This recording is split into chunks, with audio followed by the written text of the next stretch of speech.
What is up, bros and broads? Luchazar here, and dirty bulking is probably the biggest lie somehow still surviving in the fitness industry. Let's talk about it. Okay, but what is dirty bulking? An example here, which captures the essence of dirty bulking, would be the following. Dirty bulking is a no-holds-barred approach to eating, with the ultimate goal of building muscle. People who follow a dirty bulking practice will aggressively go way over the normal calorie intake. We're not talking about a slice of cake after dinner here, we're talking ice cream sundaes for breakfast, foot-long Italian subs every hour on the hour, washed down with a couple of sodas, whole pepperoni and sausage pizzas with a party-sized bag of chips on the side, full-on extreme eating to the 11th degree. Okay, maybe a bit of an overstated example here, but you get the point.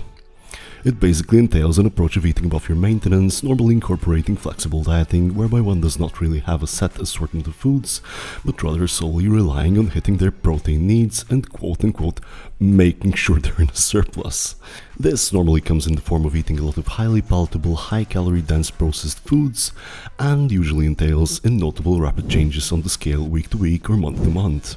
Other benefits of dirty bulking include a potential training boost, as one usually has super high glycogen stores and ample of, so to speak, resources to recover between sessions. Dirty bulking also comes with less dietary restrictions and has some cases where it's very practical. For instance, for people that are classified as very hard gainers and have a high non-exercise activity thermogenesis, also known as a NEAT, or commonly referred to as having a very fast metabolism, these people cannot eat much and in order of getting enough calories may resort to more palatable and higher processed foods. Dirty bulking on rare occasions does have people simply consuming a clean diet with a hefty surplus, like a 1000 calorie above maintenance, which leads to comparable results, albeit probably a little better for your health nonetheless. And let's be honest here, there have been a lot of fitness influencers to promote dirty bulking along the years. How can I get bigger? How can I get bigger? Let me think about this for a minute. How about fucking eat more? What do you think about that one? Is that a tough one? Eat more fucking food, that's gonna make you bigger. They say, yeah, I know, but you don't understand, I eat so much.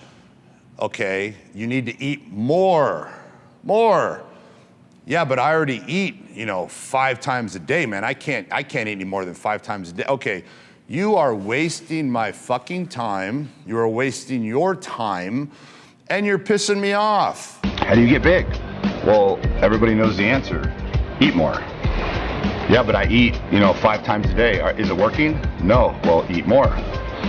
6, 7, 8, 9, 10. You gotta eat whatever it takes, you gotta do it. So if you gotta eat 12 times a day because you have a fast metabolism, then do it. You briefly mentioned fast food. Was that a big part of your diet back in the day, or? Generally, because people say you just eat junk food. It's like, no, I'd go up and have a good breakfast. But then after breakfast, I might go to McDonald's after the gym. But then I'd go home and have steak and rice and vegetables. But then an hour and a half later, I'd have a big thing of ice cream, a packet of chips and stuff. Every day? Yeah, but then I'd have, so it was pretty much, I might have been eating like 3,000 calories of good food, but then there might have been 2,500 calories of shit in between. So when it came time to diet, I just cut out all the snacks in between and just went on the things. So it's just like a bit of mixture of both.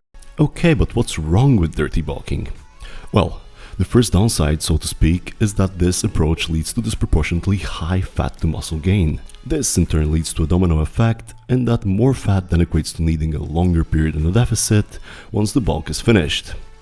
And the longer one is in a deficit, the greater probability for muscle loss.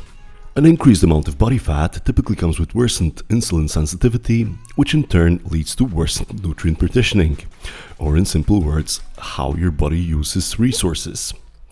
The research doesn't show a specific body fat percentage where things suddenly go downhill, but it does consistently show that as body fat increases, insulin sensitivity and nutrient partitioning tend to worsen. This ironically means that as your body fat increases, a larger proportion of weight gain tends to come from fat rather than lean tissue. A dirty bulk could also come with some health risks, like elevated blood lipids, poor blood glucose regulation, and systemic inflammation among others. And if somehow those downsides were not enough, consider the fact that when pushing a dirty bulk you may induce adipogenesis, which works through 2 mechanisms, whereby your existing fat cells get bigger.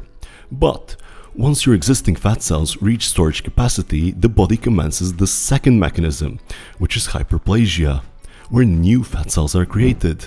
Now, does that mean that you are screwed for life because you created new fat cells? No. But does it mean that you are now a lot more susceptible to putting on fat easier? Yes. Oh, and once you create new fat cells, they're there for life.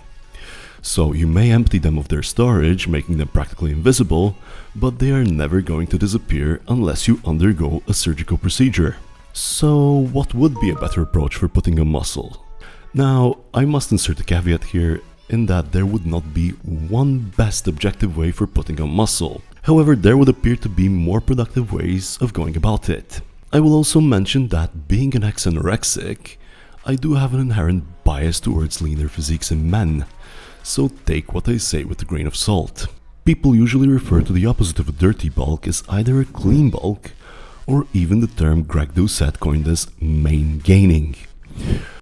And by main gain, I mean maintain your body fat at the same level while building muscle.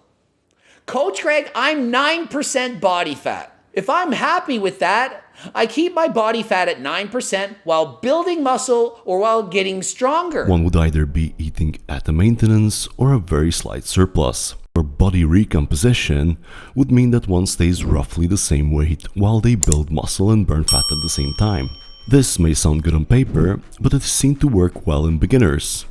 People who come back to training after stopping via muscle memory, and sometimes in overweight people. Once a lifter is intermediate or advanced, this method is extremely slow, and one would be lengthening the process unnecessarily. I personally prefer doing a very lean bulk, and we're talking 100 to 200 calorie surplus over maintenance, while making sure you're in a positive nitrogen balance, or put simply, hitting your protein needs. Naturally, a relatively lean state, often somewhere between 8% and low to mid-teens for men, tends to be a productive place to start the gaining phase, and for women between 18 and 24%, naturally dependent on each individual's genetic set point. I am making this point as when body fat increases, insulin sensitivity tends to decline, which can negatively affect nutrient partitioning. The point of a lean bulk or main gaining is to stay more or less in the same body fat percentage of 8 to 12% while putting on size slowly. That would appear to be the sweet spot of not being too lean to perform and have enough energy to create a stimulus for growth, while having a favorable enough body composition in that nutrient partitioning is good, providing a close to optimal environment for productive muscle growth. Oh, one more bonus of lean bulking. Not only will you have a great starting point should you decide to go on a cut, but you actually look like someone who regularly trains all year round, as opposed to looking like the Michelin Man for 3/4 of the year and then some sort of dried fruit for the miraculous time you decided to actually commit to a cut. Do let me know which method for putting on muscle seems the best for you, or you have found to be the most productive in the comment section down below. That's gonna make it for this video, and I'll see you in the next one.